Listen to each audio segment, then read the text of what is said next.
Binati o minahal kong Matalom nun. Okay, mauninig ang Pasko dire sa lungsod sa Matalom, guys. Kanya kuan pa ni si Zah Dainay. Mauninig kuan, guys. Partial pa sini, guys, kay hipay niya totally ngayong siga. Mauninig hi ma'am Sial. Okay, maunig ang Pasko diri sa Matalom Leyte. Maunig update or maunig ang kuan kanang ang kahimtang ang Pasko diri sa lungsod sa Matalom, guys. Atong kuanon o di pa ni totally sir. Okay, maunig ang kasadya diri sa lungsod sa Matalom.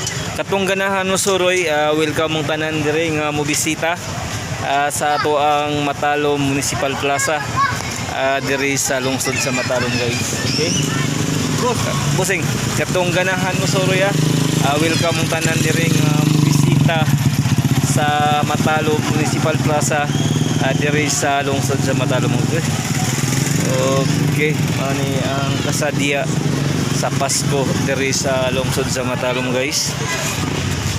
Okay, pananig katong ganahan mo suroy, welcome ang panandre ang mobisita sa ang Pasko diri sa lungsod sa Matalom karong 2023. Iko live diri sa Matalom Municipal Plaza diri sa lungsod sa Matalom, guys. Okay, guys,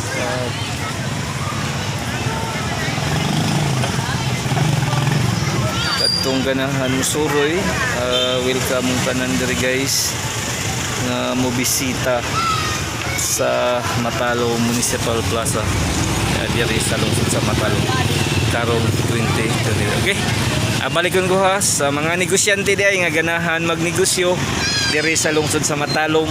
Welcome mong tanan, guys, ang magnegosyo ang lungsod sa Matalom.